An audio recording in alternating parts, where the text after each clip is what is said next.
Raudinei Alves, boa noite para você, Raudinei. Muito boa noite para você, Alexandre Costa. Um abraço e boa noite para todo mundo que está nos acompanhando aqui no Bola Rolando. Vamos embora atualizar esse dia do esporte que foi movimentado na Ilha do Retiro. Estivemos lá hoje à tarde para acompanhar uma longa entrevista à ação do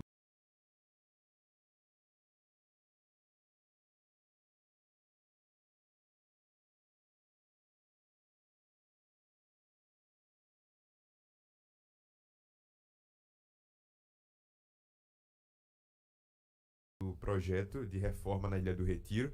A gente vai destrinchar um pouco mais do que foi conversado com a imprensa na tarde de hoje. Começando com a situação da recuperação judicial. Sim. O esporte, como boa parte das pessoas sabem, está passando por um processo de recuperação judicial, tem um passivo muito alto e aí está tentando negociar essas dívidas com os credores. Vou tentar falar de uma forma didática, Alexandre, até porque é um assunto muito complexo e com muitos termos técnicos. E, aliás, quando se vem numa questão como essa, o torcedor pergunta logo, né? Vem logo à frente a pergunta: até quando ele vai quitar isso aí? Isso. Até quando ele pode pagar isso, né? Qual o prazo? Se ele falha com alguém, prejudica, tem algo prejudicial nisso? Quebra o acordo? Então essas perguntas, elas são do cotidiano, né? São recorrentes aí numa questão dessa de recuperação judicial, né, Raul? E a gente ainda não tem essas respostas de forma concreta porque são muitos credores. Os credores são as pessoas, empresas que o esporte está devendo para elas. Então, tentar falar de uma forma didática, Alexandre, até para a torcedora entender, o esporte, no processo de recuperação judicial, teve uma expectativa muito grande, como todo clube que passa pela recuperação judicial, da Assembleia dos Credores.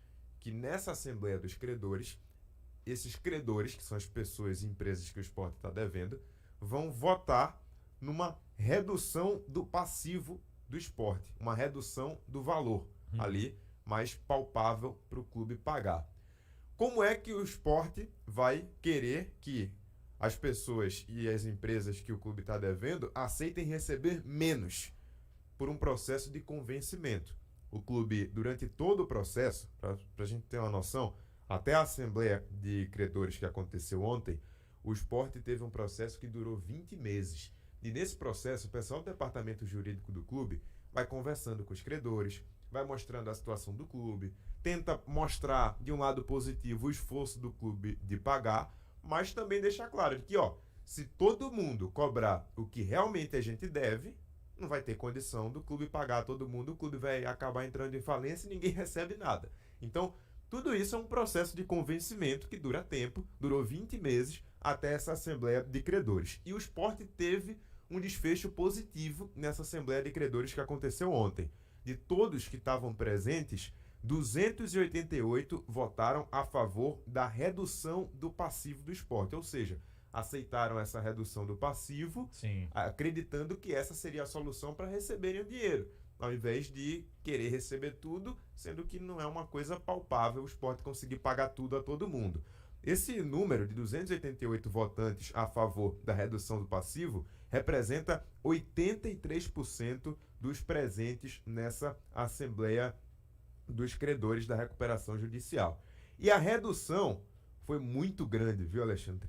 De 72%. Em termos... É considerável, muito, né? dinheiro. E eu vou dizer os valores para a gente ter uma dimensão ainda maior.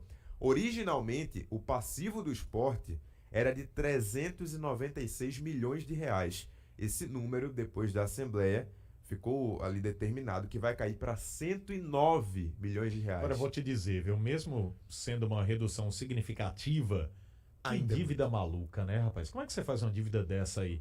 É aquela história de você entrar lá, né? O dinheiro não é seu, aí você vai, contrata quem que você quer. E aí eu não tô fazendo crítica aqui, colocando nome A, B, C, enfim, o alfabeto todo não, viu? Não é direcionada, não. É muito mais pela questão das gestões ao longo dos anos, né? Do que foi empurrando aí numa expressão nossa com a barriga, né? A situação.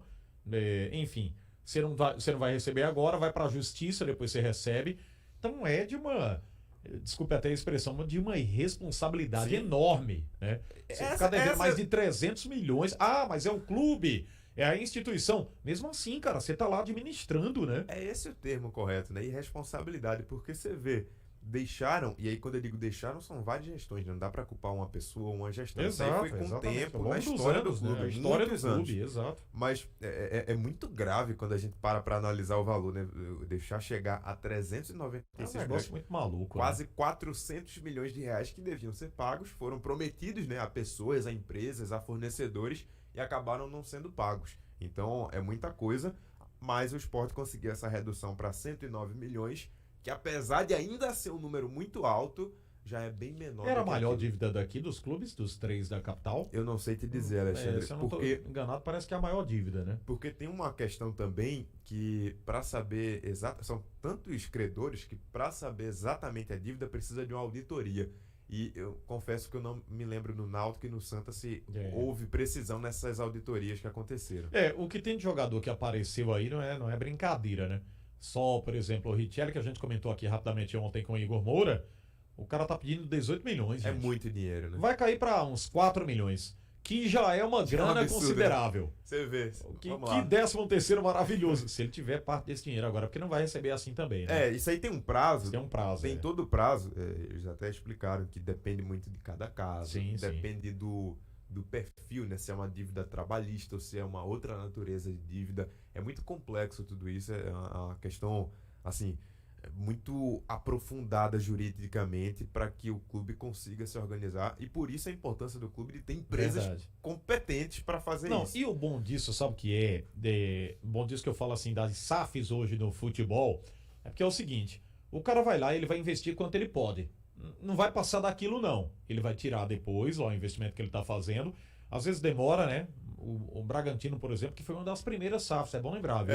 O Bragantino foi comprado lá pelo RB, o grupo RB, mas escolheu frutos, vendeu jogadores, trouxe jogadores também, não fez loucuras em orçamentos, fez elencos competitivos, porém enxutos, né? Elencos num teto, numa filosofia de trabalho. Sem ser uma torneira aberta, gastando aí atabalhoadamente. Mas enfim, não existe um negócio desse. Você pegar, porque é o clube, eu vou contratar. Vai trazer quem agora? Vamos trazer um exemplo aqui, viu? Que ele já se aposentou. Vamos trazer o Riquelme, lá do futebol argentino. Tá aposentado já, viu, gente? Joga mais não. Mas é só exemplificando. Não tem como. O que acontecia muito... Tipo o Corinthians aí, quer trazer Sérgio Ramos, né? Pediu 4 milhões. É uma loucura, gente, isso aí. O que acontecia muito com os nossos clubes, hoje, pelo menos, acontece bem menos, era contar com dinheiro que ainda não tinha entrado em caixa. Exatamente. Também, Raulney, fazer elenco e não obteve o êxito, não atingiu lá o êxito, que é subir de divisão, ganhar um campeonato, uma Copa do Nordeste, como exemplo aqui, né? Um campeonato pernambucano, que já é uma cobrança aqui da torcida local, aí campeonato Copa do Nordeste, aí vamos lá, não chega numa reta final de Copa do Brasil, de repente vai se desfazendo do elenco, falta dinheiro, vai lá na justiça que tu recebe. Uma hora ele vai receber. E aí vira uma bola de neve. É uma bola de neve. Porque se você não paga, começa a gerar juros. Isso é tipo um banco, né? Você vai lá, tira o dinheiro do cheque especial, fica lá olhando, mas eu tô devendo só isso. Quando você vai no final do mês, tá o triplo lá do que você deixou, você tirou lá do banco. Deixou não, né? Tirou e ficou protelando para pagar. É o que acontece com os clubes. Isso aí não é só especialidade, né? Ou não é exclusivo, não é exclusividade de Sport, Náutico, Santa Cruz, não. Por exemplo, agora a Lusa, né? A portuguesa, 480 milhões, gente. Muita Foi coisa. A dívida trabalhista dela, 480 milhões. A dívida total da portuguesa, que virou uma SAF agora, e o grupo de investidores tá pagando aí, tem um grupo, são 4 grupos, né? E esses 4 grupos, cada um ficou com uma parte. Um com a estrutura, estádio, time e o outro com a dívida, o passivo. Resumindo, Haldner, é absurda a situação. É verdade. Até para ilustrar isso que você falou, o presidente Yuri Romão, nessa coletiva, segundo ele, quando a gestão assumiu, era ali em torno de 320 milhões a dívida. Eu confesso que eu não tenho o número exato aqui, mas era em torno de 320 milhões. Só por juros, só por correções com o tempo, chegou a marca dos 396 milhões. Então, é exatamente isso que você está dizendo. Chega um certo ponto que são tantos credores, são tantas dívidas, que elas, por si só, começam a aumentar. Você não precisa nem ficar devendo a mais ninguém, porque já tem muitos juros correndo, já tem muita coisa aumentando esses valores. Agora, chama a atenção o fato de que, mesmo com a redução, ainda é um número muito alto. São 109 milhões de passivo, mesmo após as negociações. O presidente Yuri Romão do Sport foi perguntado sobre como o clube vai tirar dinheiro para pagar essas dívidas. Vamos ouvir. A capelinha lá da São Félix, ela vai me ver bastante esse ano. Mas brincadeiras à parte, a gente, dentro isso que já tenho dito, né? Acho que até você mesmo lá no Embolado eu disse isso. A gente tem um aumento de receita esse ano, até por estar na Série A. Mas o nosso orçamento ele é um orçamento bem apertado, bem justo. Por isso mesmo a gente não vai conseguir fazer loucuras esse ano, né? Eu já não sou de fazer loucura, e agora é que não vou mesmo. Então a ideia é de tentar maximizar o que for possível, de monetizar ainda mais a futebol, enfim, toda essa estrutura do clube, tentar aumentar a nossa receita, e manter em dia, principalmente, como eu falei, esse primeiro ano, que é um ano mais pesado, todas as obrigações. Então, é por aí, Daniel. Tem muito o que dizer. É manter em dia. Está dentro do nosso contexto, tá? Assim, não é nada que vá tirar o sono, mas também não é nada que vá nos deixar acomodados diante desse desafio. Então, disse diversas vezes em várias entrevistas, os desafios para 2025 são muito maiores do que foram até agora, por conta do próprio desafio da Série A, né? Mas também a questão de pagamentos com credores. Tá, então, um trecho dessa entrevista longa, coletiva do presidente do Sport, Yuri Romão. E nessa entrevista coletiva também, Alexandre, veio à tona a questão da SAF. Como ficaria a SAF chegando no Sport? E aí, uma informação que vale a gente destacar aqui. O Sport não necessariamente busca um investidor para a SAF que vá arcar com o passivo. O clube trabalha também com a ideia do investidor da SAF chegar e tratar só do futebol, enquanto o passivo ficar com a instituição. É um fato curioso, porque quando a gente fala em SAF, na maioria dos clubes do futebol brasileiro, se espera que o investidor chegue para arcar com o passivo, arcar com as dívidas e começar o investimento de fato no futebol. Hoje ficou claro que o clube pretende conversar e negociar isso com o investidor, porque o clube entende, e aí faz sentido também o outro lado da moeda. Sim. A partir do momento que o investidor, quando for comprar a SAF do Sport, vai precisar pagar o passivo, o valor da SAF cai. Né? Isso é verdade. Porque desvaloriza, né? Eu vou pagar o valor X, mas vou ter que arcar com as dívidas, então eu não vou pagar o valor X. O clube vale X, mas eu tenho que pagar as dívidas, então eu vou pagar metade de X.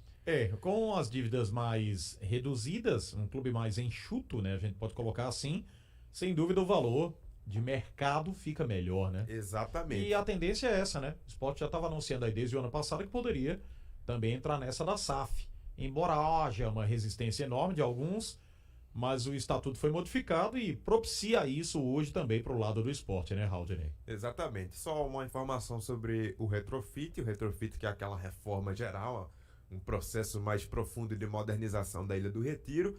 A ideia do clube é conseguir um parceiro para viabilizar essa reforma, para investir no esporte, um parceiro imobiliário, e o clube ter a condição de poder fazer uma reforma. Não deram prazos, mas o esporte deu um passo a mais com a aprovação. Vai ficar faltando apenas a aprovação da prefeitura como uma obra normal. É bem mais simples esse próximo passo, até que o esporte tenha autorização para fazer esse retrofit, que é como é chamada essa reforma mais profunda, essa reforma mais geral na ilha. Muito bem, você tem alguma novidade aí de contrato? Até porque o Pepa já começa a organizar o time para o ano que vem. E como o presidente falou aí, quando ao término da eleição queria contratar de 10 a 12, não é isso? 10 a 12 jogadores.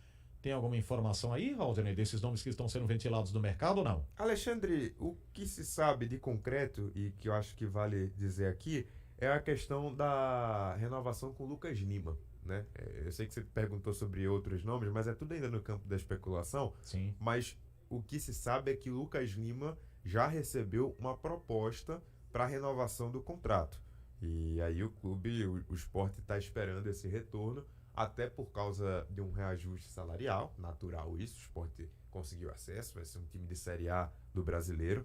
Então, o foco, a energia do clube, lógico, que está em trazer, em montar um elenco, em planejar essa montagem de um time para o ano que vem. Mas o caso de Lucas Lima seria o que eu destacava aqui, respondendo sua pergunta. Talvez seja o principal alvo, a principal missão do Sport, a prioridade no momento, concretizar essa renovação com o Lucas Lima. O que é que falta? Falta ele aceitar a proposta feita pelo Sport. E aí, gira em torno, você tem mais ou menos essa informação de quanto por cento em cima do salário? Não tenho a informação exata do valor, mas vai ter reajuste. Isso aí é fato. E aí vamos lá, vamos pro ponto que deve ser debatido também. O Lucas Lima, quando ele veio pro Sport, todo mundo lembra, ele treinava em separado lá no Santos. Né? O Santos colocou o Lucas Lima na prateleira. Depois do que aconteceu no ano passado. Né? Exatamente. O Lucas Lima não seria utilizado. Aliás, não foi utilizado, porque ele poderia ter sido utilizado na Série B, né? Sim. Ele poderia ser um reforço para a Série B. O Santos não utilizou. Acabou que na reta final, no último jogo, o Lucas Lima deu troco, né? Fez a festa, fez gol, enfim. E conseguiu acesso contra o ex-clube, contra o Santos, que veio aí com aquele time modificado. Toda aquela história que a gente já sabe, contou aqui na Rádio Jornal e na JC. Mas ele não era um cara dos planos do Santos.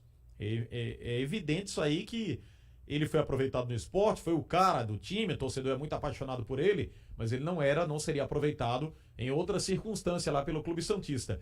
Na Série A, a gente já fez essa avaliação aqui, o Lucas teve as dificuldades também.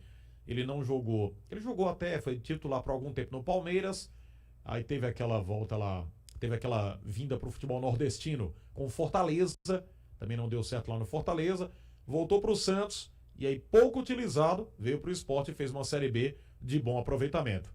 Vamos esperar que o Lucas Lima possa realmente ser esse cara na Série A, né? A expectativa é essa. E aí tem outro detalhe também. Além da proposta em relação ao jogador e desse reajuste salarial que tem que ser acertado entre o clube e o atleta, tem a questão do Santos também, tá? Lucas Lima ainda tem contrato com o Santos até abril. Abril é começo do ano. Mas para o Sport ter ele de forma definitiva em janeiro, vai ter que ter algum tipo de negociação com o Santos. O Santos não vai querer, mesmo não contando com o Lucas Lima para o ano que vem, abrir mão de um atleta que tem contrato gratuitamente. Vai querer uma compensação financeira para isso. Então são dois lados aí, duas vertentes que o Sport está tendo que negociar. A renovação de contrato com o reajuste salarial, pensando no jogador, e também uma provável compensação financeira que vai precisar ser feita para o Santos liberar o atleta. Muito bem, Haldney. Essas são as informações de momento e qualquer novidade você volta aqui na Jornal e na JC. Combinado então? Valeu. Valeu, Haldney Alves com esporte para você.